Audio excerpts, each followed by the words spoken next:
창세기 15장 1절부터 6절까지의 말씀, 제가 가진 성경 구약 18페이지에 있고요. 6절의 말씀을 다 찾으신 줄 알고 교독하겠습니다. 이후에 여호와의 말씀이 환상 중에 아브라함에게 임하여 이르시되, 아브라함아 두려워하지 말라. 나는 내 방패요 너의 지극히 큰 상급이니라. 아브라함이 이르되 주 여호와여 무엇을 내게 주시려 하니까? 나는 자식이 없사오니 나의 상속자는 이 다메섹 사람 엘리에셀이니이다. 아브라함이 또 이르되 주께서 내게 씨를 주지 아니하셨으니 내 집에서 길린 자가 내 상속자가 될 것이니이다.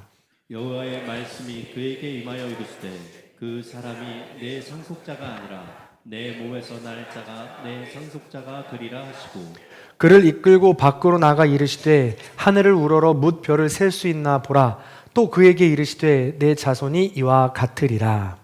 아브라함이 여호와를 믿으니 여호와께서 이를 그의 의로 여기시고. 아멘. 우리 믿음의 고백을 하나님께 올려드리겠습니다. 하나님 좋습니다. 감사합니다. 사랑합니다. 하나님이 하시면 무엇인지 다 이루어집니다. 하나님 좋습니다. 감사합니다. 사랑합니다. 하나님이 하시면 무엇인지 다 이루어집니다. 하나님 좋습니다. 감사합니다. 사랑합니다.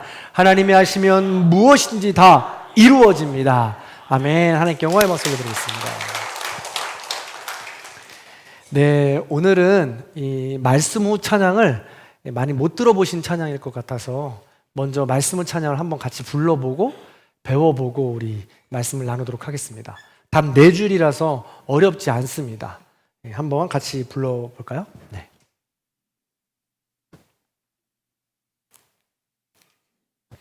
가사를 잘 기억하시고 생각하시면서 한번 불러봤으면 좋겠습니다.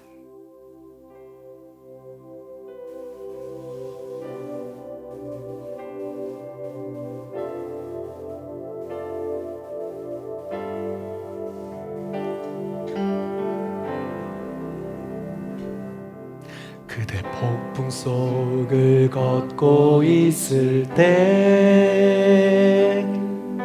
비바람을 마주해야 할 때 불빛조차 보이지 않아도 그대 혼자 걷지 않을 거예요. 한 번만 더. 그대 폭풍 속을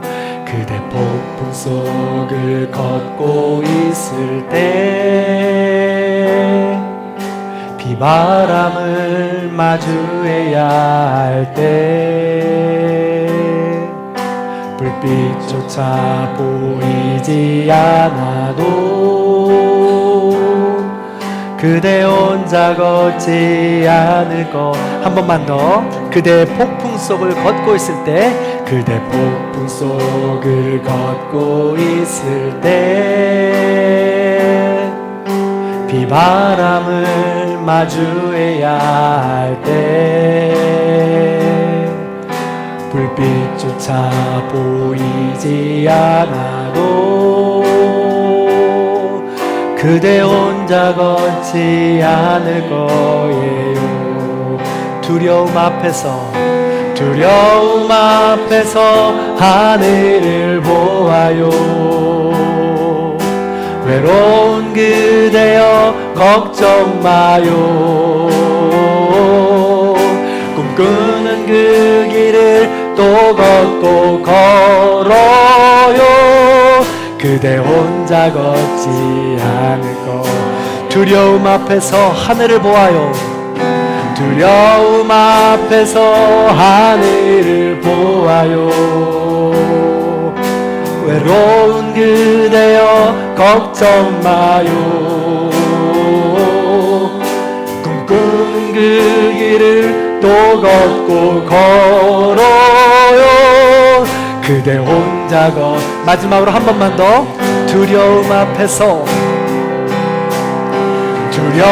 앞에서 하늘을 보아요. 외로운 그대여 걱정 마요. 꿈꾸는 그 길을 또 걷고 걸어요. 그대 혼자 걷지 않을 거예요. 아멘. 요즘에 한참 듣고 있는 찬양인데 오늘 말씀과도 잘 어울려서 선택해봤고요. 그대 혼자 걷지 않을 거예요. 하나님께서 우리에게 하시는 말씀입니다. 너가 혼자 걷지 않도록 내가 함께 할 테이니 두려워 말아라, 겁내지 말아라 하고 말씀하시는 음성으로 들으시면 좋을 것 같습니다. 우리 앞뒤 좌우 여러분과 그렇게 인사하겠습니다. 주님은 우리와 함께 하십니다. 주님 잡은 손 놓지 맙시다. 아멘. 감사합니다. 순 우리말로 시나브로라는 말이 있습니다. 모르는 사이에 조금씩이라는 뜻이죠. 반면에 괄목상대라는 사자성어가 있죠.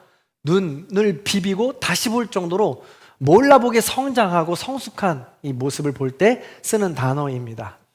뜨거운 여름철을 맞이하면서 밭에서 오이, 가지, 옥수수, 블루베리 등 시나브로 자라는가 싶더니 어느 순간 갈목상대하게 자라서 우린 많은 열매를 지금 먹고 있습니다.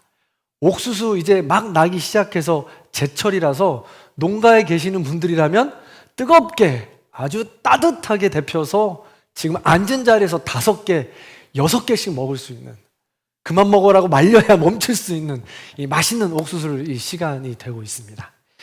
이것은요, 수많은 낮과 밤, 태양과 비, 그리고 바람이 이것들을 자라게 해준 것이고 결국 우리는 그 성장한 것을 열매로 먹는 것이죠. 행복합니다. 그런데요, 이 진리는 비단 열매 맺는 과일에 국한되지 않습니다. 다들 아시겠지만 우리 목사님 아들 이래가 며칠 전에 9개월이 되었습니다. 남의 아이는 참 빨리 크는 것 같아요. 한참 모유랑 수유랑 이렇게 우유를 먹으면서 막 이렇게 크는가 싶더니 이제 이유식을 새끼 거르지 않고 아주 정해진 정량과 정해진 영양사에 따라서 먹으면서 아주 잘 크고 있습니다. 그러다 보니까 길 때도 발가락을 탁 밀어서 점프 뛰듯이 이제 기는데 어마어마합니다. 그리고 제가 이제 이번에 교육자 수련회 가서 안아보니까 자기가 혼자 앉아서 발가락에 힘을 주고 일어나는 것 같아요. 굉장히 빠르게 자라고 있는 것 같습니다. 이런 아이들을 보면 역시 이 낮과 밤, 태양과 햇빛, 태양과 빛도 이 바람 등을 통해서 자라고 있는 것이죠. 엄마와 성도님들의 사랑을 통해서 아이들은 부쩍부쩍 그렇게 괄목상대하게 자라고 있는 것입니다. 그런 아이를 보는 기쁨과 행복은 참 놀랍습니다. 감사한 일이죠. 이처럼 만사의 진리가 그렇습니다. 모든 생명체는 시나브로하게, 때로는 괄목상대하게 성장하고 성숙하는 것입니다. 그에 따라 열매를 맺고 생명을 나누는 일은 기쁨이고 행복입니다. 반면에 시간이 가도 성장하지 못하고 열매를 맺지 못하는 삶이라면 불행할 수밖에 없습니다. 우리 성도님들은 변화와 성숙의 삶으로 열매를 맺는 삶을 살고 계십니까? 제발 다시 한번 물을 때 아멘으로 크게 한번 대답해 주시기 바랍니다. 우리 성도님들은 변화와 성숙의 삶으로 열매를 맺는 행복한 삶을 살고 계십니까? 아멘. 그렇습니다. 겸손하셔서 그렇습니다. 다들 열매를 맺는데 제가 보기에도 괄목상대하신 분들이 많거든요. 겸손하셔서 그런 것 같습니다. 변화와 성숙의 과정이 어떤 것인지, 그 과정은 도대체 어떤 과정을 가지고 가는 것인지 오늘 아브라함을 통해서 우리가 함께 걸어가 보기 원합니다. 시나브로 괄목상대한 인생의 과정은 아브라함도 마찬가지입니다. 처음에 이 아브라함의 우리 인생 여정을 우리 12장부터 15장 이 앞장까지 한번 되돌아보시기 바랍니다. 잘 되짚어 보시죠. 처음에 하나님의 음성을 들었습니다. 고향을 떠나라.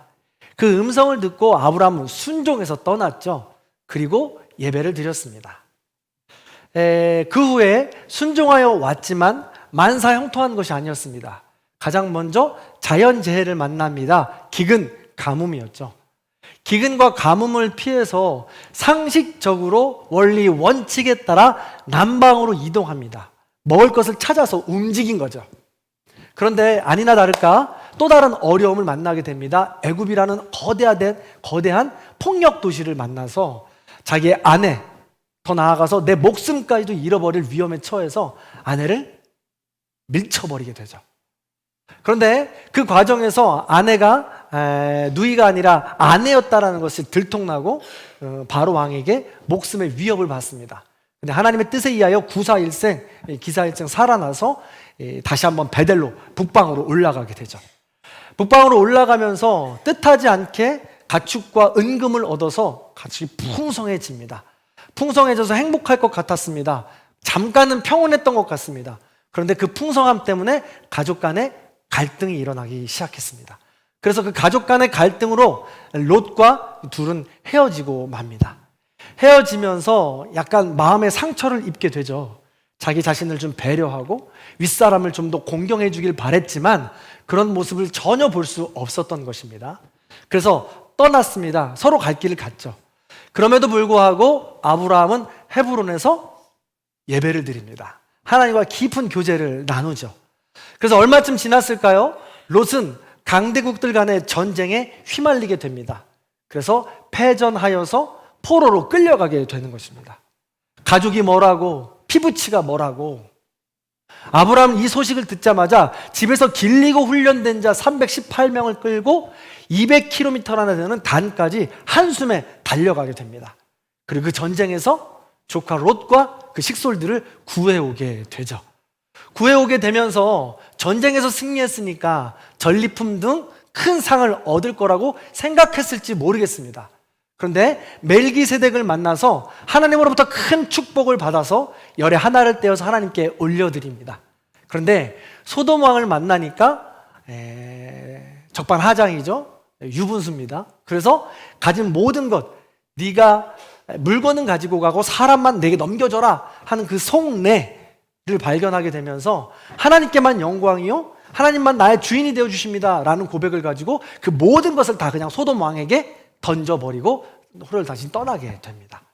그 과정 가운데 속으로 좀 억울하고 힘들지 않았을까요? 그 과정 이후에 맞이하는 장이 바로 오늘 본문입니다. 이처럼 아브라함은 인생의 여정이 그야말로 고난이요 희로애락이 가득한 여정이었습니다. 그 인생에서 예배를 통해 신앙으로 성숙한 삶으로 지금 살아나가고 있다는 것이죠. 지금 아브라함의 이 여정 가운데 우리 모든 성도님들의 삶을 대입해 보시기 바랍니다. 똑같지 않습니까? 자연재해 같은 기근, 가족 간의 갈등, 주변의 폭력, 강자들에 대한 억압, 또 억울함, 분노 이런 것들이 다 녹아 있잖아요. 아브라함도 다 그런 여정을 지금 걸어가고 있는 거라고요. 그런 여정의 길이라는 것입니다. 오늘 본문도 마찬가지인데 대승을 거둔 아브라함이라면 날씨가 화창하게 갠 맑음일 것 같은데 왠지 모르게 흐림입니다. 왜 그런지 근거를 오늘 본문 1절에서 우리는 찾아볼 수 있습니다. 자, 1절 말씀 같이 읽어볼게요. 시작. 이후에 여호와의 말씀이 환상 중에 아브라함에게 임하여 이르시되 아브라함아 두려워하지 말라. 나는 내 방패요 너의 지극히 큰 상급이니라. 아멘. 그렇습니다. 이후에 라는 것은 방금 전쟁이 끝난 후를 의미할 것입니다. 아브라함은 목숨을 건 전쟁에서 승리를 하고 돌아왔지만 지금 두렵다고 합니다. 두려워하지 말라. 하나님께서 아무것도 모르시면서 괜히 두려워하지 말라라고 했을까요? 아브라함 자체가 본인은 아닙니다 라고 얘기할지 몰라도 하나님은 중심을 아시는 분이십니다. 하나님께서 두려워하지 말라라고 했다는 것은 아브라함 마음 깊은 곳에 지금 두려움이 있다라는 것이죠. 그도 그럴 것이 인간은 충격적인 사건 후에 정신적으로 큰 상처를 입기 마련입니다. 그리고 후유증을 보이기 마련이죠. 지금 큰 사건, 전쟁입니다. 목숨을 건 전쟁을 마치고 돌아온 것입니다. 그 과정 가운데 얼마나 많은 사람이 죽었을까요? 얼마나 많은 사람의 피를, 비명을 들었을까요? 그런 상처 후에 돌아온 아브라함이 온전했을까요? 그리고 혹여나 그 강대국들이 전열을 가다듬고 마음 자존심이 상해서 다시 나를 쳐들어오면 어떡하지? 다시 나를 복수하면 어떡하지? 하는 이런 마음, 두려움이 없지 않겠습니까? 하물며 우리는 운전하다가 누가 보복 운전이라도 하려 치면 무섭잖아요. 그래서 좀 참기도 하잖아요. 근데 전쟁 끝자락에서 강대국을 물리치고 돌아왔는데 걔들이 가만히 있을까? 라는 두려움이 이 마음 가운데 있었을지도 모른다라는 것이죠. 또 두렵기만 했을까요? 전리품을 하나도 거두지 못한 상황에서 혹시 억울하고 후회되지는 않았을까라는 것입니다. 아브라함이 그 자리에서 보기 좋게 먼저 그의 나라와 그의 의를 구하면서 멜기세덱에게는 열의 하나를 보기 좋게 감사함으로 떼어주고 소돔 왕에게는 하나님만이 왕이십니다 라고 하면서 모든 것을 떼어 넘겼지만 홀로 남겨졌을 때 조금 떼어놓을 걸, 너무 아깝네, 소돔 왕은 받을 자격도 없는데 하면서 합리화시키면서 후회하지는 않았을까요? 그런 모든 마음 가운데 허무함, 공허함, 섭섭함, 원망의 마음도 복잡했을 것 같습니다. 이처럼 아브라함은 목숨을 걸고 싸운 전쟁의 끝자락에서 지금 만신창이가 되어서 홀로 남겨져 있는 거예요. 지금 얼마나 몸과 마음이 힘들까요? 그런데 바로 이때 하나님이 찾아와 주셔서 만나 주셨다는 것입니다. 그렇습니다. 우리가 아무리 힘들고 어려울 때라도 잊지 말아야 할 것은 하나님은 그 순간 찾아와 주시고 하나님은 그 순간 우리가 만날 수 있는 분이다 라는 것입니다. 아니, 하나님은 여전히 우리와 늘 함께하고 계셨지만 우리가 그 가운데 임할 때, 그런 어려움이 임재할 때 비로소 하나님을 찾는다고, 비로소 바로 옆에 계신 하나님을 찾게 된다는 것입니다. 이게 바로 이 하나님을 만나게 되는 원리가 아니냐라는 것이죠. 기본 세팅이 될 수도 있다라는 것이죠. 이처럼 폭풍우 가운데, 어두운 터널 가운데, 그리고 벼랑 끝 가운데 수많은 감정들이 쓰나미처럼 몰려오는 가운데 그 시간이 오히려 하나님을 만날 수 있는 절호의 기회가 될 수 있다라는 것입니다. 아브라함이 지금 그 길을 걸어가고 있는 것이죠. 그 길을 조금 더 깊이 따라가 보겠습니다.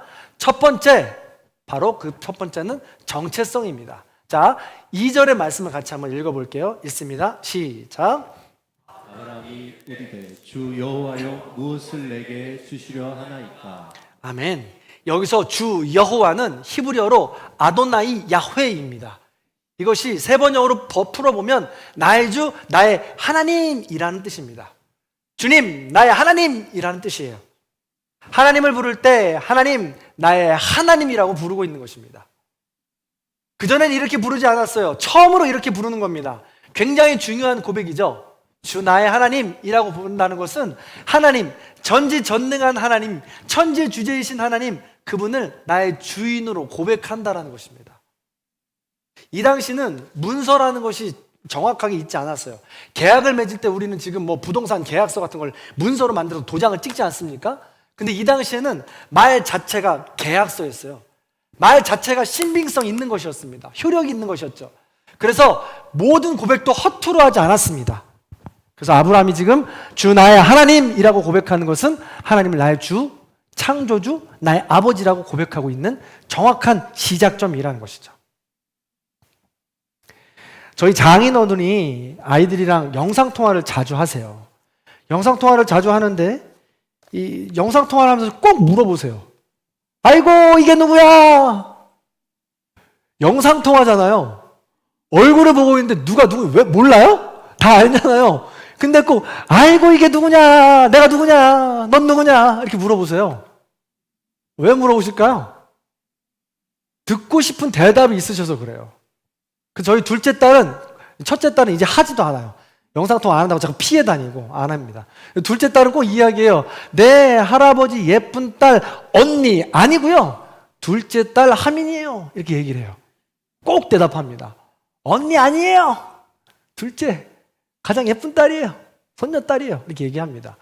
그럼 그때서야 좋으시다고 이렇게 좋다 하세요. 왜 그럴까요? 이것은요, 할아버지께서 얘가 내 딸이라는 것을 확인할 때 오는 기쁨입니다. 내가 얘의 할아버지가 된다는 것을 확인하는 순간입니다. 아무것도 아닐지 몰라도 내가 할아버지가 되고 내 핏줄이 되어서 나의 힘으로 인하여 이어지는 이 믿음의 유산이구나 라는 이런 고백들인 것이죠. 마찬가지입니다. 하나님도 마찬가지고 아브라함도 마찬가지죠. 이 본문에서 주 여호와여, 나의 주 나의 하나님이여 라고 고백하면서 하나님을 나의 주인, 나의 아버지, 나의 창조주로 고백하고 있다는 것입니다. 이처럼 정체성의 고백은 더 깊은 관계로 나아가는 첫 번째 단추입니다. 가장 중요한 것이죠. 그래서 우리가 어디에 있든지 간에 무엇을 하든지 간에 내 정체성, 내가 누구인지를 아는 것이 가장 기본이고 중요하다는 것입니다. 시작이라는 것이죠. 그래서 주보에도 나오지만 우리 교회의 사명, 우리의 사명을 이렇게 잡은 것입니다. 자, 이쯤에서 우리의 사명을 한번 화면을 보고 같이 읽어보겠습니다. 시작! 하나님의 자녀로서 예수의 사랑, 하나님 나라 공동체를 이루는 것이다. 아멘. 그렇습니다. 이것은 저의 사명이기도 해서 수년간 제가 갈고 닦았던 사명이기도 하고, 이게 얼마나 중요한지를 깨닫게 되는 것입니다. 어디 있든지 간에 어떠한 상황을 만나든지 간에 나는 하나님의 자녀였지 라는 것을 잊지 않고 이것을 시작해야 된다는 것이죠. 괄목상대로 성장하는 아브라함의 모습 두 번째입니다. 첫 번째가 정체성을 확인하는 것이었다면 두 번째는 소통입니다. 동행하는 것입니다. 하나님과 아브라함이 대화를 나눴다는 것인데 이것은 바로 하나님과 아브라함이 소통했다라는 뜻입니다. 하나님과 아브라함이 동행했다라는 뜻이에요. 그 전에는 하나님이 일방적으로 말씀하시고 아브라함은 말없이 예배를 드렸습니다. 혹 그 전에도 대화를 나눴을지는 모르겠습니다. 그러나 정확하고 명확한 대화의 시작은 바로 여기라는 거예요. 지금 산전수전 다 겪으면서 인생의 지금 중반쯤 왔을 때 지금 여기서부터 더 깊은 아주 깊은 대화를 지금 나누기 시작했다라는 것입니다. 아주 중요한 건데요. 그것도 솔직한 대화입니다. 이게 바로 인격적 교제이고 시작이라는 것이죠. 아브라함은 하나님께 잘 보이기 위해서 지금 아첨하지 않습니다. 어린아이가 솔직한 마음으로 아버지께 투정 부리듯 지금 하나님과 대화를 나누고 있는 것이죠. 이처럼 관계 속에서 솔직한 대화를 나누는 것은 상당히 중요한 부분입니다. 대화를 통해서만이 미묘한 관계, 미묘한 감정, 미묘한 신뢰 관계들이 점점 쌓여가는 것입니다. 잘 보세요. 하나님께서 전쟁 중에 지금 공허함과 두려움에 빠져 있는 혹시나 후회할지 모르는 이 아브라함에게 찾아가서 이야기하십니다. 두려워하지 마. 내가 너의 방패가 되어줄게. 너 공격할 것 같아? 내가 네 방패가 되어준다니까? 두려워하지 마.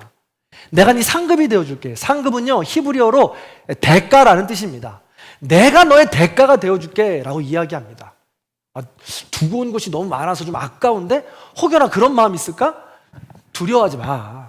내가 네 대가가 되어줄게 라고 이야기하고 있는 것이죠. 그랬더니 아브라함이 뭐라고 이야기해요? 에이, 하나님 저에게 뭘 주셨어요? 지난번에도 주신다고 하더니 아무것도 주시지 않았잖아요. 저에겐 자식이 없는데요. 가장 큰 대가요 보상이 자녀예요. 이 시대 이 사람들에게는. 근데 자기에겐 자녀가 없거든요. 그래도 100번 양보해서 엘리에셀이라는 내 종이 있으니 그 종을 통해서 자식을 주시려나 보군요 하면서 지금 타협해가는 과정이 있는 것입니다. 그랬더니 하나님이 뭐라고 하십니까? 에이, 아니야. 내가 너를 통해서 자녀를 준다니까? 너를 통해서 내가 그 약속을 이룬다니까? 하면서 지금 대화를 주고받는 과정인 것입니다.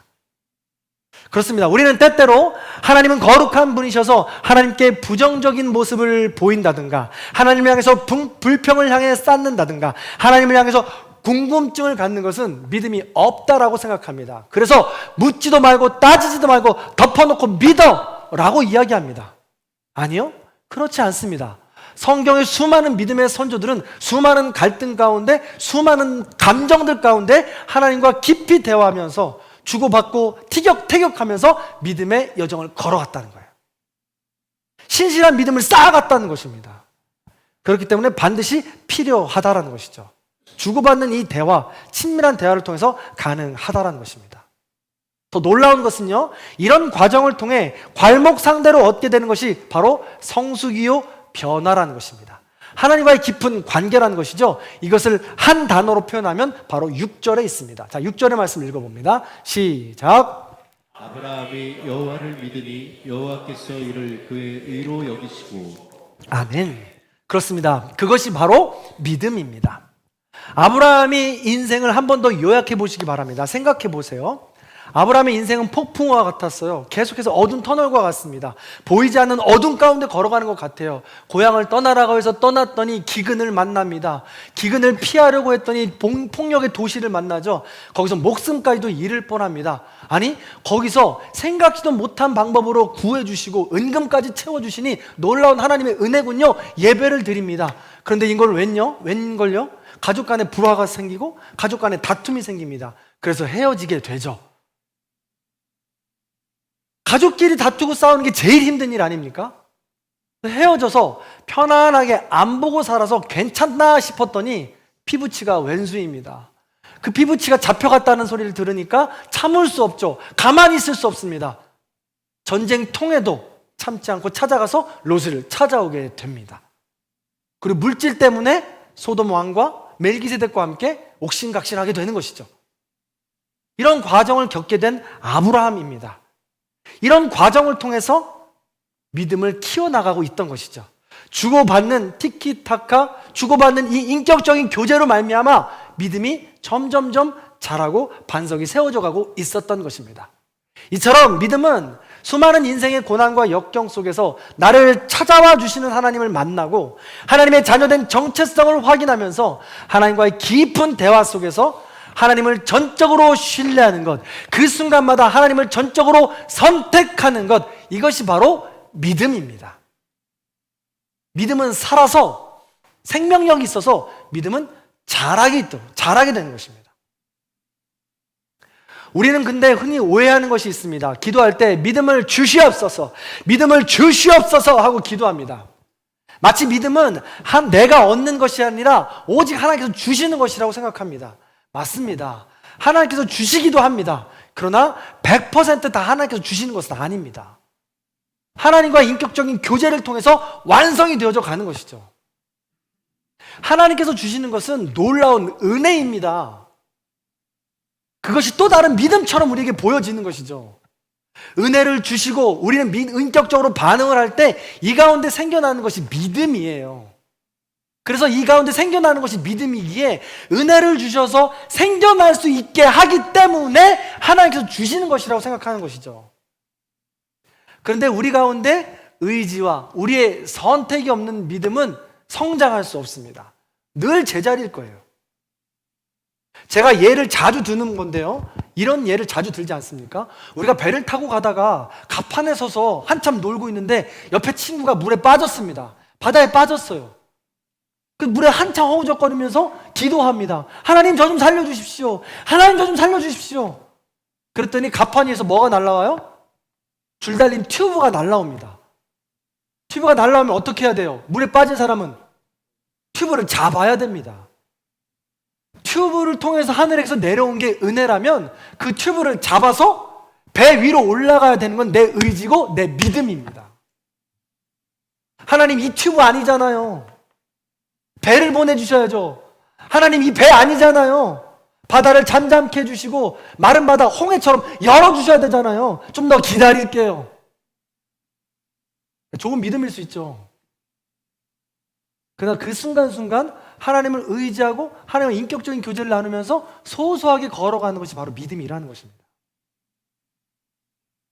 그런데 여기서 아주 중요한 원리가 있어요. 제가 방금 말씀드리면서도 말씀드린 건데 우리의 믿음이 먼저가 아니라 늘 하나님이 주시는 은혜가 먼저라는 것입니다. 믿음의 여정은 결국 하나님이 주시는 놀라운 큰 은혜로 그제서야 새 힘을 얻고 결국 하나님이 주시는 놀라운 큰 은혜로 우리는 새 힘을 얻을 수 있게 된다는 것입니다. 아브라함을 보시기 바랍니다. 전쟁에서 대승이라는 생명의 큰 은혜를 얻었습니다. 그랬더니 아브라함은 먼저 그의 나라와 의를 구합니다. 이 모습을 본 하나님이 얼마나 기특했을까요? 그 대가로 하나님은 방패와 큰 상급이 되어주시겠다고 약속하십니다. 여기까지 주고받는 관계도 굉장히 큰 은혜이고 믿음입니다. 그런데 인간은 인간의 생각으로 한계를 긋습니다. 하나님께서 주시는 방패와 상급, 아멘, 고맙습니다. 내게 엘리에셀이 있었군요.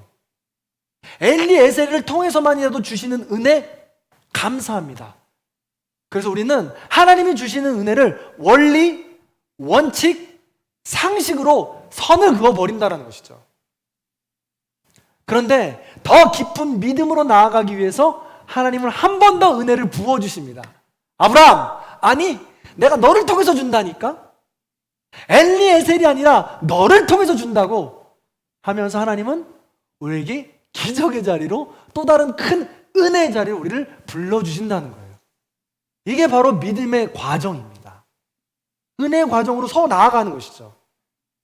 아브라함은 더 놀라운 것은요, 아브라함은 후에 어떤지 모르지만 그 당시만큼은 감격해서 믿음으로 고백하죠. 뭐라고 하냐면 하나님께서는 야, 너 하늘을 봐봐. 별처럼 많이 네 자손을 주는 것뿐만 아니라 내가 땅도 줄게 하면서 7절에 보니까 땅도 준다고 말씀하세요. 그 당시에 땅과 아들이 최고거든요. 그랬더니 아브라함 뭐라고 그래요?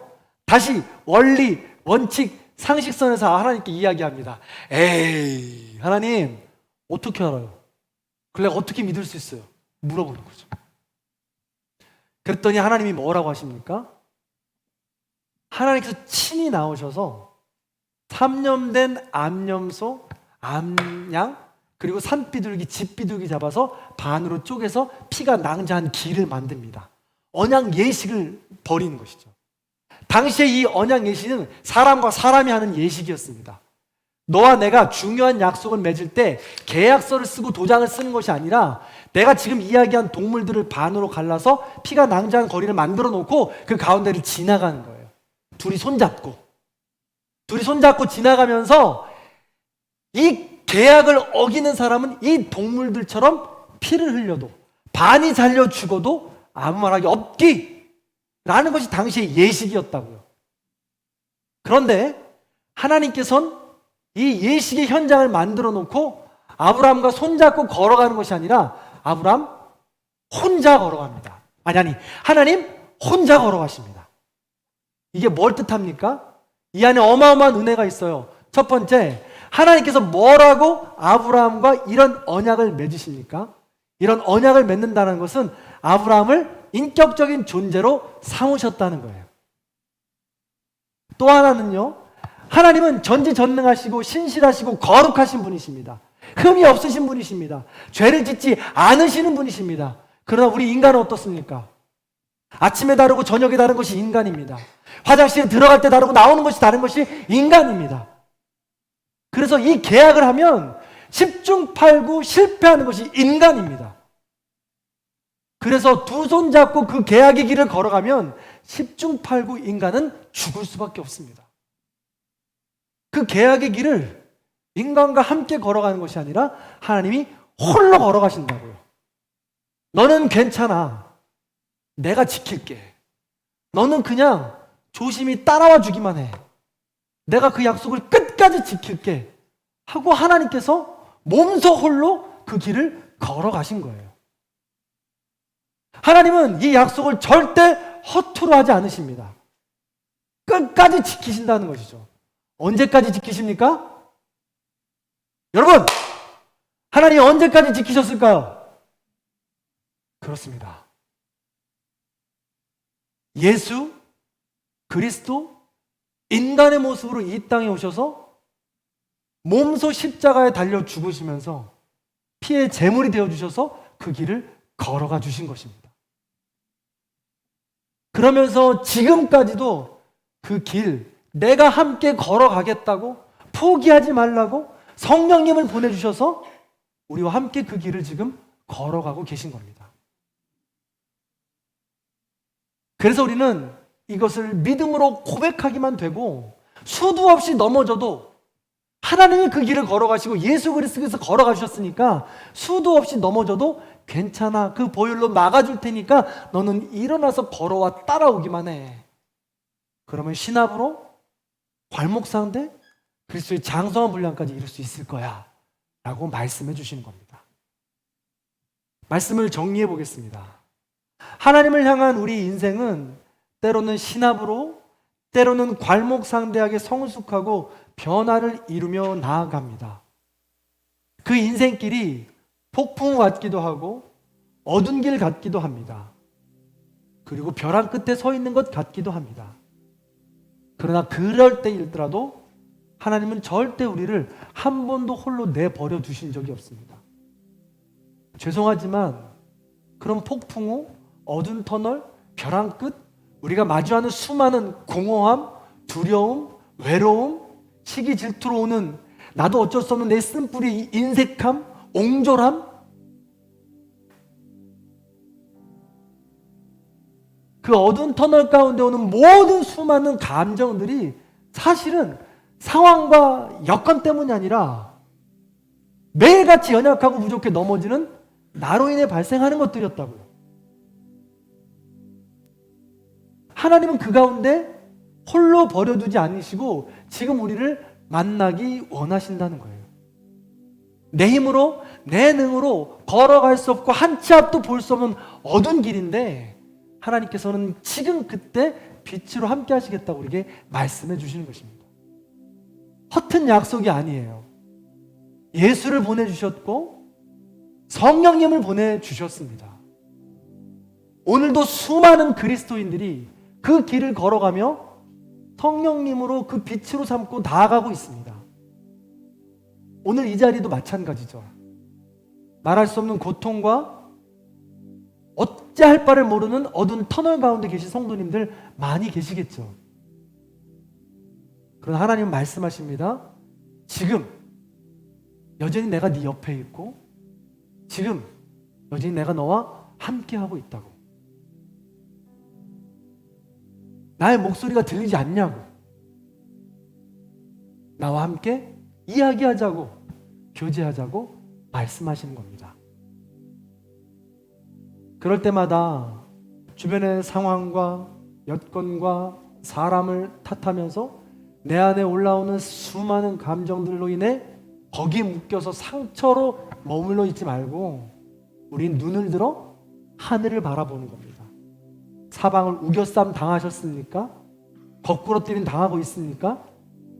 하늘은 열려 있습니다. 성령님은 우리가 동행하신다고 약속해 주십니다. 그 약속의 말씀을 붙잡고 어두운 터널에서 나오시는, 승리하시는 저와 여러분들의 삶이 다 되시기를 주님의 이름으로 간절히 축원합니다.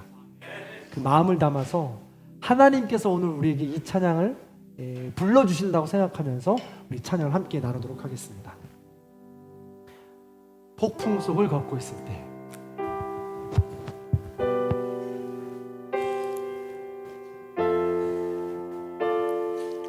하나님께서 우리에게 불러주신다는 마음으로 묵상하는 마음을 찬양합니다. 폭풍 속을 걷고 있을 때 비바람을 마주해야 할 때 불빛조차 보이지 않아도 그대 혼자 걷지 않을 것. 한 번 더. 그대 폭풍 속을 걷고 있을 때 비바람을 맞이해야 할 때 불빛조차 보이지 않아도 그대 혼자 걷지 않을 거예요. 두려움 앞에서 하늘을 보아요. 외로운 그대여 걱정 마요. 꿈꾸는 그 길을 또 걷고 걸어요. 그대 혼자 걷지 않을 것. 우리 처음부터 다시 한번 찬양해 봅니다. 그대 폭풍 속을 걷고 있을 때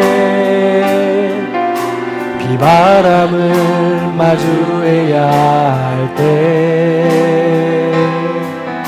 불빛조차 보이지 않아도 그대 혼자 걷지 않을 거예요. 두려움 앞에서 하늘을 보아요. 외로운 그대여 걱정 마요. 꿈꾸는 그 길을 또 걷고 걸어요. 그대 혼자 걷지 두려움 앞에서 하늘을 보아요. 두려움 앞에서 하늘을 보아요. 외로운 그대여 걱정 마요. 꿈꾸는 그 길을 또 걷고 걸어요. 우리 키 옆에서 한번 불러보겠습니다. 그대 폭풍 속을 걷고 있을 때, 그대 폭풍 속을 걷고 있을 때, 비바람을 마주해야 할 때, 불빛조차 보이지 않아도 그대 혼자 걷지 않을 거예요. 두려움 앞에서 하늘을 보아요. 외로운 그대여 걱정 마요. 꿈꾸는 그 길을 또 걷고 걸어요. 그대 혼자 걷지 않을 것. 두려움 앞에서 하늘을 보아요. 외로운 그대여 걱정 마요.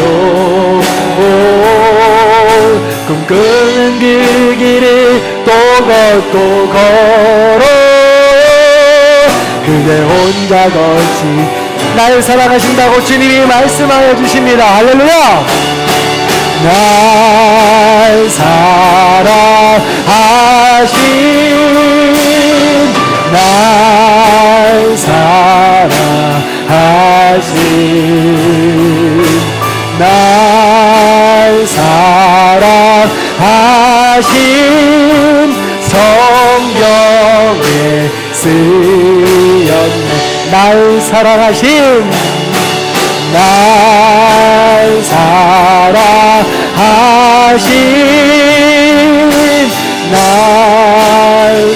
하나님 만나주시옵소서. 성령님 이 시간 하늘의 문을 열어주시고 어두운 저녁 가운데 있는 폭풍 가운데 있는 성도님들을 만나주시옵소서. 성령 우리 인자해 주시고 터치하여 주시옵소서. 함께하여 주시옵소서. 널 사랑하신,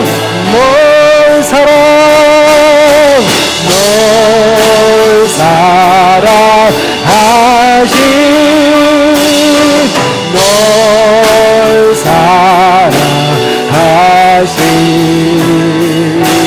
널 사랑하신 성령. 우리 옆에 가족들을 위로하면서 다시 한 번 더 널 사랑하신, 널 사랑하신, 널 사랑하신, 널 사랑하신 우리 마지막으로 고백합니다. 가슴에 손을 얹고 날 사랑하심. 할렐루야. 날 사랑하신, 날 사랑하신, 날 사랑하신 성령의 쓰였네. 사랑이 많으신 하나님, 우리를 지금까지 지켜주시니 진심으로 감사를 드립니다. 인생의 여정을 뒤돌아보면 내 힘으로 산 것 같고 내 능으로 산 것 같습니다. 그러나 한순간도 내 힘으로 내 능으로 산 적이 없습니다. 하나님이 보호하지 않으셨다면, 하나님의 은혜가 아니었다면 지금 이 자리 우리가 예배 드리는 것도 어려운 줄 압니다. 이 모든 것이 하나님의 은혜로 고백하게 하여 주시옵소서. 이 은혜의 고백도 하나님과의 인격적인 만남을 통하여 이루어지는 것인 줄로 믿습니다. 하늘을 열어주시고 우리의 마음의 문을 열어주셔서 하나님과의 인격적인 교제로 나아갈 수 있도록 도와주시옵소서. 하나님과 소통하고 하나님과 동행하는 삶이 될 수 있도록 인도하여 주시옵소서. 우리 마음 가운데 어려우는 모든 어려움들, 우리 주변의 상황과 어려움으로 닥치는 고난과 역경들, 이 모든 것들을 외부에서 원인을 찾는 것이 아니라 내 안에서 하나님을 만나지 못해서 일어나는 결과임을 깨닫게 하시고 오직 하나님께 엎드려 하나님의 나라와 하나님의 의를 구할 수 있도록 인도하여 주옵소서. 그럴 때 하나님께서는 친히 찾아오셔서 우리 마음 가운데 있는 두려움을, 공허함을, 외로움을, 모든 옹졸함과 인색함과 그 모든 마음을 씻어주는 줄로 믿습니다. 그리하여 그 문제를 해결해 나아갈 수 있는 능력으로 세워주는 줄로 믿습니다. 우리가 잊지 않게 해주시고 하나님과의 깊은 교제를 통하여 하나님의 자녀로서 신압으로 괄목상대 성장하여서 군사로서 그 모든 문제들을 넉넉하게 이길 수 있는 하나님의 자녀들이 될 수 있도록 인도하여 주시옵소서. 2024년 절반을 다시 한 번 더 시작합니다. 잊혀졌던 모든 것들 하나님의 은혜로 고백하고 믿음으로 나아갈 수 있는 성도님들이 될 수 있도록 도와주시옵소서. 이제는 우리 주 예수 그리스도의 은혜와 하나님 아버지의 극진하신 사랑과 성령님의 감화, 감동, 교통하심의 역사가 지금까지 지켜주신 하나님의 은혜를 기억하고 또다시 부어주실 은혜를 소망하며 믿음으로 결단하며 나아가기를 소망하는 우리 모든 성도님들 머리 위에, 원근 각처에 흩어져 있는 자녀들과 부모님들 머리 위에, 우리 전국교회 모든 성도님들, 이 나라 이민족, 그리고 지금도 고통과 역경 가운데 신음하고 있는 모든 주님의 백성들 머리 위에 이제로부터 영원토록 함께 하시기를 간절히 축원하옵나이다. 아멘.